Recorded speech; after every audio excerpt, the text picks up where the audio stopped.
ओम शांति। आज हम आपको मेरी मान्यता के बारे में बताएंगे कि मैं हिंदू परिवार के अंदर जन्म लिया और इस कारण सभी देवी देवताओं को मानती थी। राम के मंदिर में भी जाती थी, लक्ष्मी नारायण के मंदिर में भी जाती थी। तो हमारे घर के सामने शिव का मंदिर था, वहां भी रास्ते जाते जाते नमन करती जाती थी। जब ब्रह्मा कुमारियों के संपर्क में आई तो मुझे निराकार परमपिता परमात्मा शिव का परिचय मिला और सुनने में मिला कि शिव बाबा ब्रह्मा द्वारा ज्ञान देते हैं। तो मैंने कहा परमात्मा निराकार है वो तो मानना सहज है, परंतु ब्रह्मा द्वारा ज्ञान देते हैं कैसे मानो। और ये ज्ञान देने वाला भगवान शिव है कैसे समझूं। फिर भी मैं रोज अभ्यास करती रही। डॉक्टर होने के कारण और जॉब होने के कारण मैं रोज तो सवेरे क्लास में नहीं जा सकती थी शुरू में, परंतु शाम को जरूर जाती थी। जब भी टाइम मिलता था सवेरे भी टाइम जाती थी। तो परमात्मा को कैसे माने, निराकार को, क्योंकि देवताएं तो देखने में आते हैं, उनके चरित्र भी बहुत सुने हैं, इसलिए उनको मानना तो सहज था, पर निराकार को कैसे माने जाने।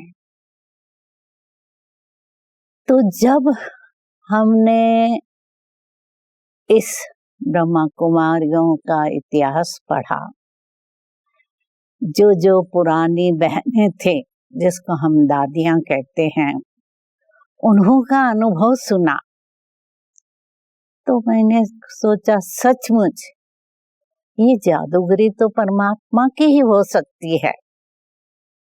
मनुष्य ऐसे नहीं कर सकता है, ब्रह्मा ऐसा नहीं कर सकता है।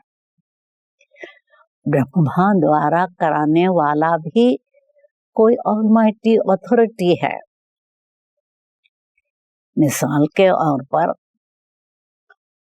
एक दादी थी, हृदय पुष्पा उनका नाम था,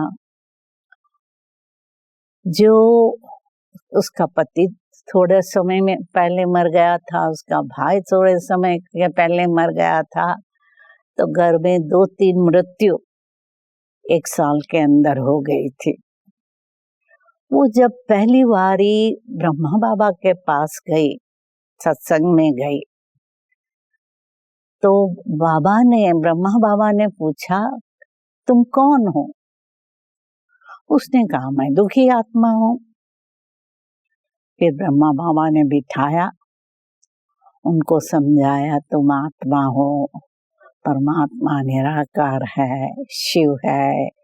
तो डॉट, क्योंकि निराकार डॉट है, बिंदु है, तो उसका पिक्चर ड्रॉ करके कहा कि अब तुम अपने आप को आत्मा समझकर परमात्मा को याद करो। और ब्रह्मा कुमारियों में एक प्रथा है कि जो योग कराता है, एक व्यक्ति योग कराता है, सामने 2 व्यक्ति बैठती है, जो भी व्यक्ति बैठती है उनको दृष्टि देते हैं। तो वो ब्रह्मा बाबा ने दृष्टि दी, 5 मिनट दृष्टि दी, 10-15 मिनट ज्ञान दिया और अंत में उसको पूछा तुम कौन हो? तो आधे घंटे में उसका मन बदल गया और कहती है मैं तो सुखी आत्मा हूँ और रोज सत्संग में आने लगी। इसके अलावा कई ऐसे मिसाल हैं जो सीरियसली बीमार आदमी भी बगैर डॉक्टर की दवा के परमात्मा के बताए हुए सिंपल तरीकों से अच्छे हो गए। उसका मिसाल है दादी निर्मल शांता, जो ब्रह्मा बाबा की बेटी थी। उसको 104 डिग्री टेम्परेचर था, बहुत बीमार थी। तो उसने डॉक्टर की दवाई लेने की मना की। तो बाबा ने संदेशी को भेजा और पूछा कि क्या करें। तो संदेशी ने कहा, मैसेज लाई कि इसको आइस वाटर से स्नान कराओ। तो ब्रह्मा बाबा ने निर्मल शांता दादी से पूछा, तुम तैयार हैं ठंडे पानी से स्नान करने? तो दादी ने कहा, हाँ भले, क्यों नहीं, बाबा ने जब कहा मैं करूंगी। परंतु ब्रह्मा बाबा को दया आई कि ऐसे को इतने बुखार में आइस वाटर से कैसे हमें स्नान कराऊंगा। फिर से संदेशी को भेजा और पूछा कि आप सचमुच ऐसे करना चाहते हो? तो बाबा ने कहा, शिव बाबा ने कहा, नहीं नहीं, तो मैं उसकी परीक्षा लेता था कितनी उसकी श्रद्धा है।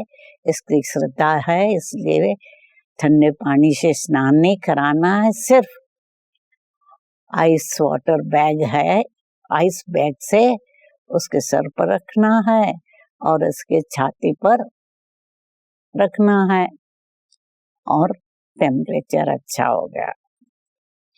ऐसे तो कई मिसाल सुने हमने, वो सब सुनाने का अभी तो टाइम नहीं है।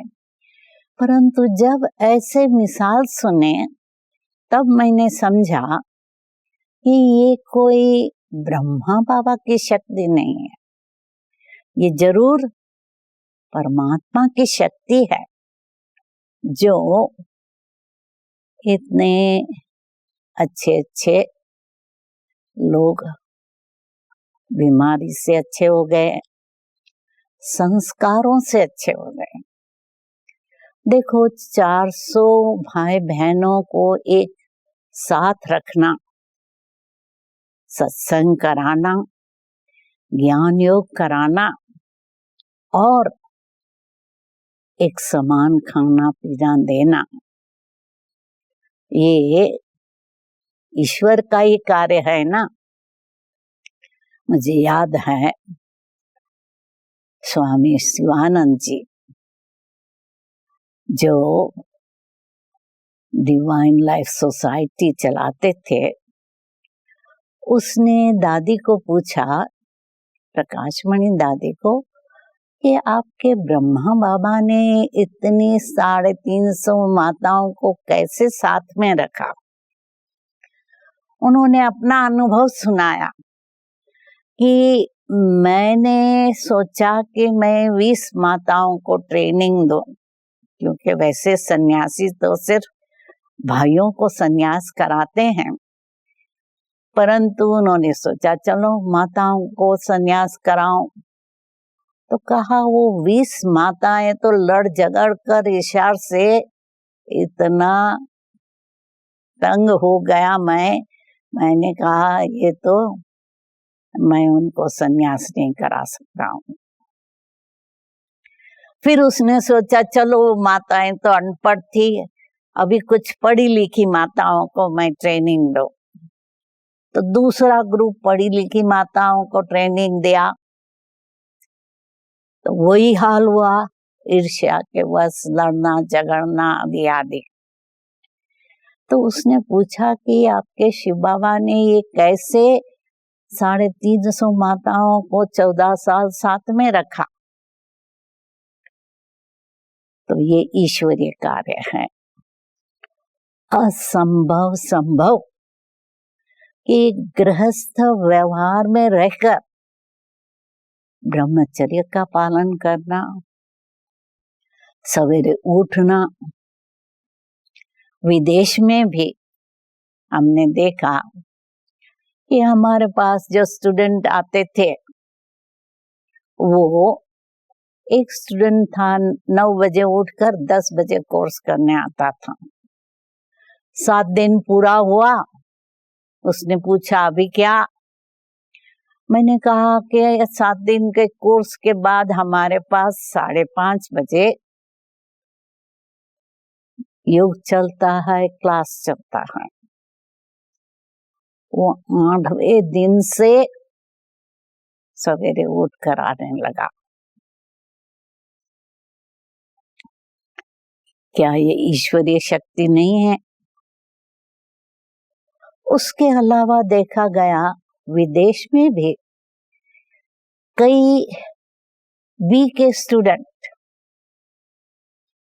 जब उनको समझ में आता है कि ये सत्य मार्ग है, उन्होंने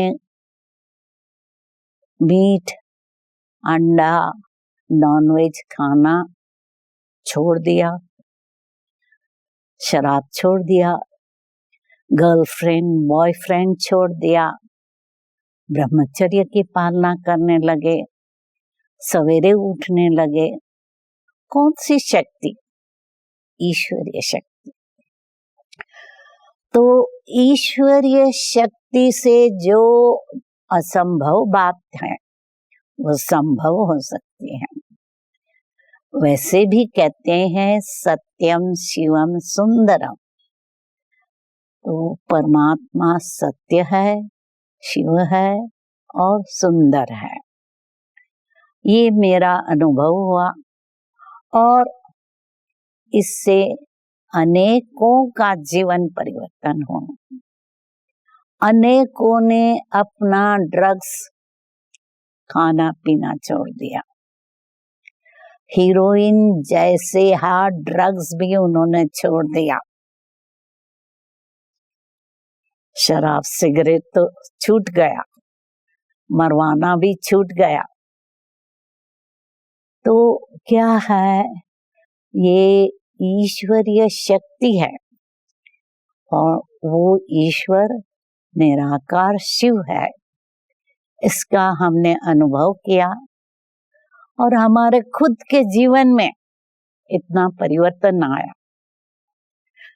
हम छोटे थे 1940s 50s में, जब भी बाहर जाते थे ना, तो हमारे साथ कोई न कोई था।